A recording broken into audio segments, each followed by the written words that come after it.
Guardate dove portiamo le nostre telecamere per voi, cari amici telespettatori. Vai. Stiamo scendendo in una seconda chiesa.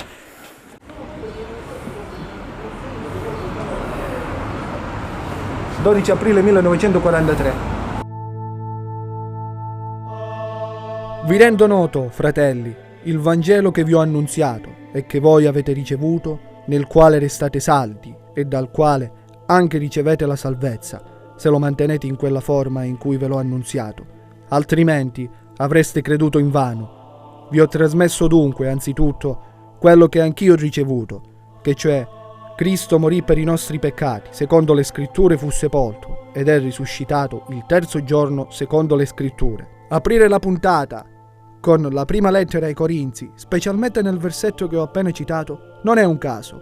Al di là dell'evento che per noi cristiani è stato punto cardine della nostra vita religiosa, e vale a dire la Pasqua del nostro Signore, questo versetto rimanda alla risurrezione di Gesù, alla vittoria della vita sulla morte, e consentitemi di celebrare insieme a voi proprio questo momento. Ho deciso così di continuare a muovermi nel centro storico di Cosenza. Il viaggio nella storia, nonostante le difficoltà di questo periodo, continua, e naturalmente è tutto merito vostro. E a voi va il nostro grazie per l'attenzione che ci riservate sia sul web che nelle dirette. E oggi ho deciso di raccontare la storia di Sant'Agostino e San Gaetano, seppur brevemente, muovendomi sul filone storico e mostrandovi le trasformazioni che hanno subito nella storia dell'uomo. Ma basta parlare, è fatta ora, devo dare inizio al viaggio.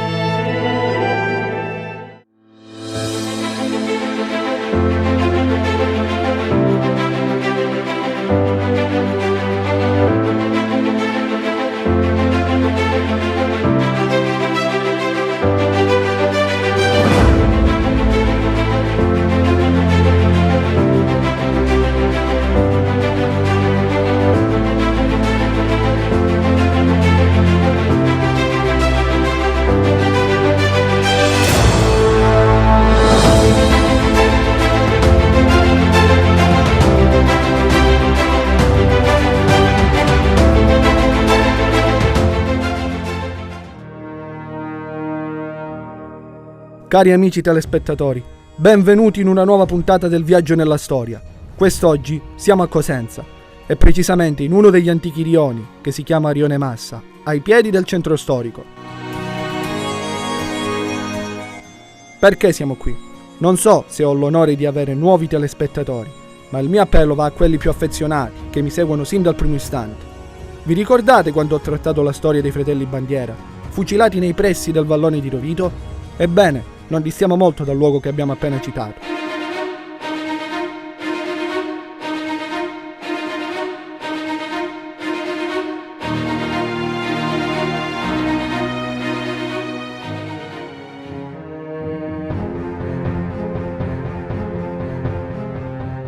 Ci troviamo davanti ad un'imponente costruzione, probabilmente riconducibile tra il XV e il XVI secolo, appartenuta ai padri agostiniani, con il convento alla sua destra, oggi sede del Museo dei Bretti e degli Enotri. La chiesa di Sant'Agostino ricoprì ruoli differenti nei diversi secoli. Per collegarmi alla storia dei fratelli Bandiera, pare che durante il periodo borbonico, quindi ritorniamo prima agli anni dell'unificazione, pare che il convento fu adibito a carcere e caserma, e da quelle celle passarono anche i due sognatori italiani.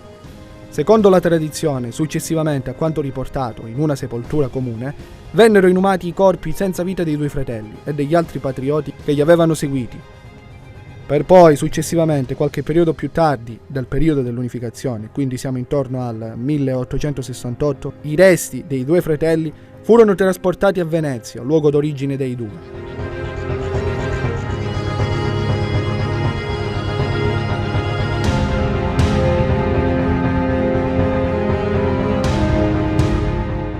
Ho sempre cercato di basarmi, al di là delle mie ricerche, sulla realtà dei momenti che vivo da quanto conduco questo programma, e devo dire che la chiesa di Sant'Agostino si è dimostrato come uno scrigno pieno di segreti e di misteri. È la prima volta che mi capita di osservarlo, ma dalle riprese dall'alto posso notarlo meglio. Sul portale in pietra della chiesa di Sant'Agostino troviamo scritto con dei caratteri che sembrano gotici: Franciscus de Buono di Panettieri hoc ops fieri fecit.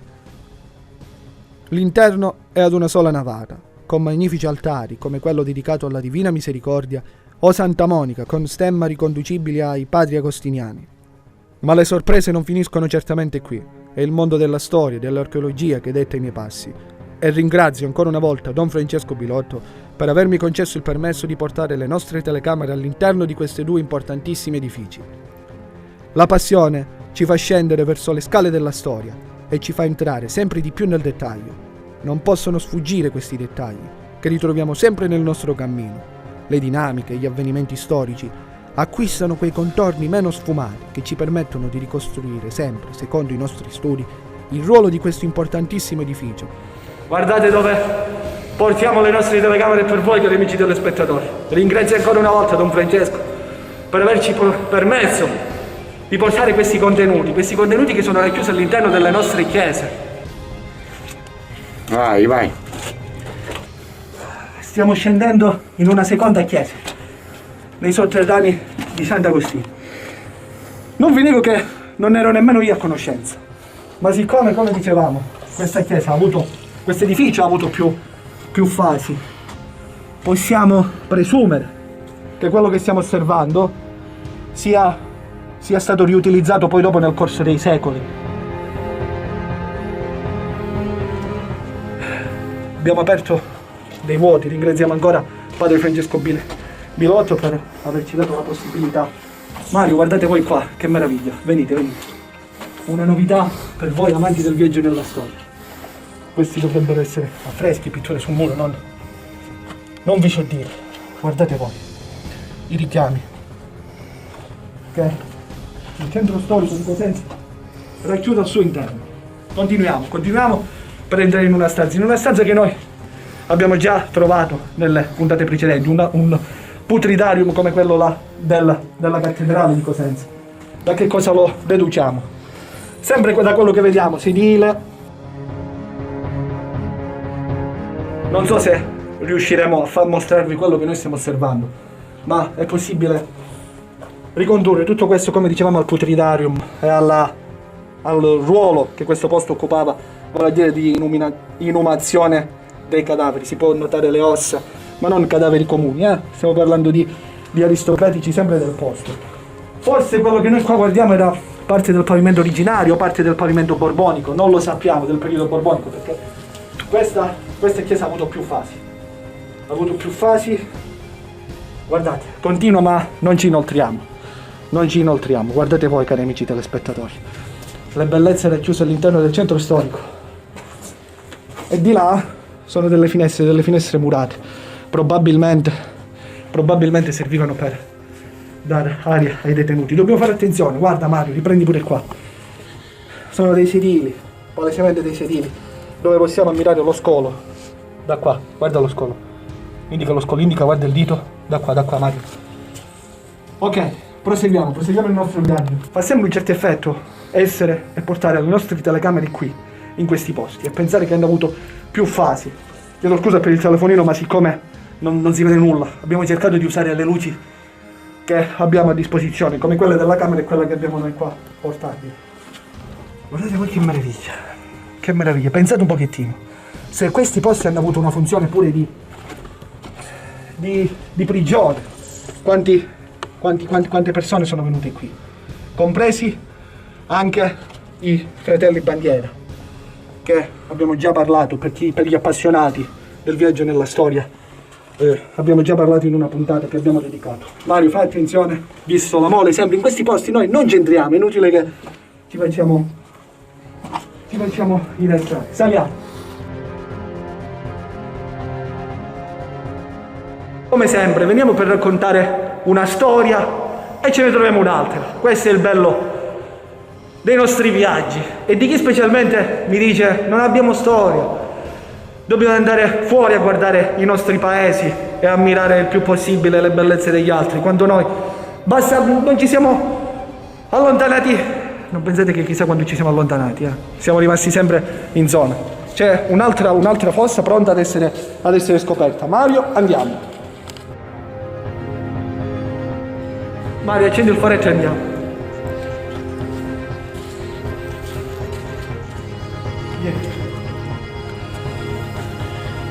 seguirla.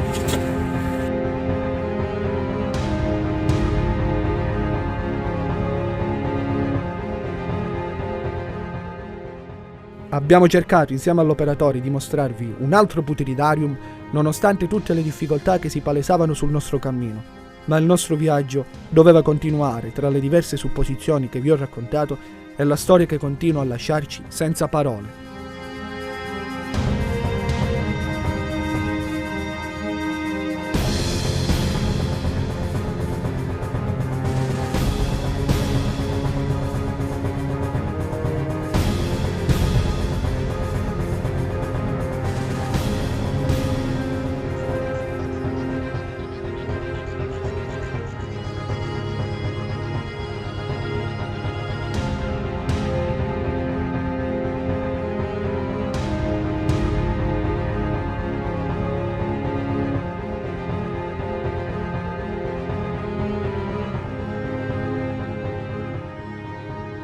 Continuiamo il nostro viaggio.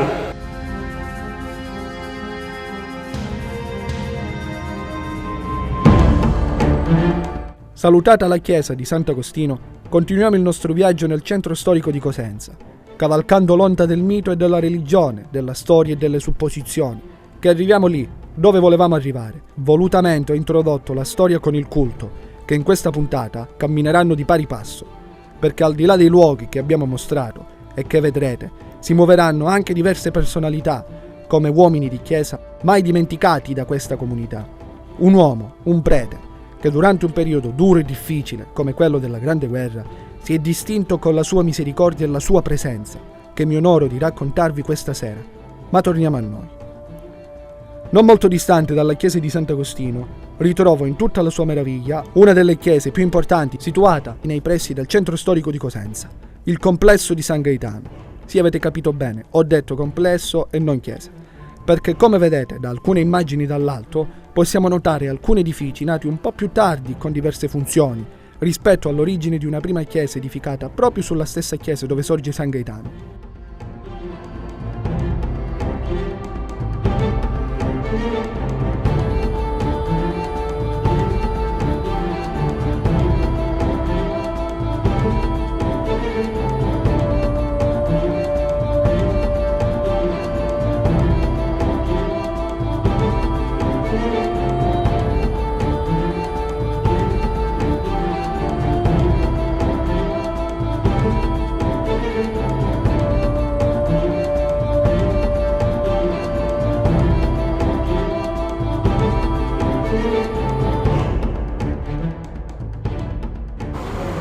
Alla chiesa che state vedendo alle mie spalle sono legate diverse realtà di periferia, ma questa chiesa è conosciuta anche per un particolare per noi cosentini.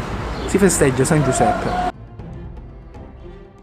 E a San Giuseppe è legata la tradizione, con la fiera a lui dedicata dalla città di Cosenza, dove un po' per nostalgia ringrazio l'addetto al montaggio Mario per aver rispolverato quel passato che sembra lontano dalla situazione attuale e per avermi prestato le immagini che state vedendo quest'oggi. Ma se siamo qui c'è un perché e iniziamo a parlare. Mario, seguimi, vieni.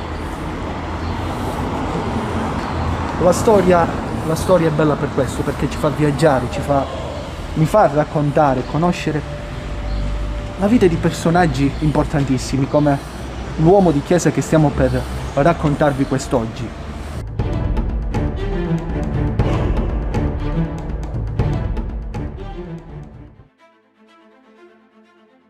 Stiamo camminando su una scalinata rifatta, ma in precedenza nel 1943, durante un periodo bellico, è accaduto un evento molto grave per la città di Cosenza, il bombardamento da parte degli alleati.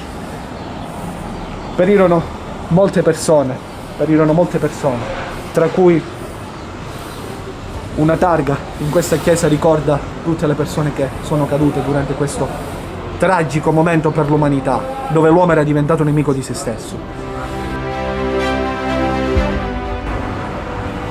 12 aprile 1943 non è una data a caso, guardate la particolarità che è stata fatta. Sono stati lasciati gli spazi vuoti per ricordare gli spari e i resti dei bombardamenti avvenuti qui a San Gaetano. la chiesa è stata distrutta e con essa perirono diverse vite. Da questo avvenimento e da queste prove ancora visibili ho deciso di introdurvi la storia di questo grande uomo, un uomo dedito alla parola di Dio e una vita intera dedicata al prossimo. E che spero di essere in grado di raccontarvi a voi quest'oggi. Una personalità importantissima che operò in un periodo storico molto complicato e, consentitemi di aggiungere, abominevole, che è quello della Grande Guerra.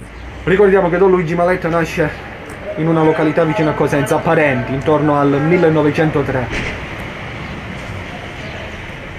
Durante gli anni della sua gioventù, per il piccolo Luigi, si prospettava un futuro brillante in quanto eccelleva nello studio e così il volere di Dio scrisse per lui il suo destino. Proteggendolo sotto la sua ala, arrivò per lui la chiamata dal Signore e rispose, presente, entrando in seminario. Viene ordinato sacerdote nel 1927 e viene nominato viceparroco nella chiesa di San Nicola. Nel 1929 divenne viceparroco della parrocchia da cui vi stiamo parlando, un incarico che manterrà fino al 1935, anno in cui decide di partire come cappellano volontario nella guerra d'Etiopia. Si ammalò di malaria e tornò alla morte del parroco di San Gaetano, Don Vincenzo Sisca, nel 1940. Siamo in pieno periodo bellico, in pieno periodo di Seconda Guerra Mondiale. Cosenza non è esente come tutte le altre città italiane che soffrirono quel periodo drammatico a causa dei bombardamenti degli alleati. Arriviamo al 1943. Anche questa chiesa fu bombardata dagli alleati e pare che sotto quel bombardamento morirono diverse persone, tra cui la madre e la sorellina del nostro protagonista. Perché vi sto parlando di questo prete proprio in questo programma? Perché si occupò sempre del prossimo. Addirittura è arrivato a costruire un'opera conosciuta come il Villaggio del Fanciullo in località Caricchio alla periferia di Cosenza per ragazzi abbandonati, poveri o qualsiasi altra persona in cerca di aiuto. Lui era sempre lì, presente. Un uomo che la storia recente ce lo consegna per apprendere e conoscere il suo amore verso il prossimo.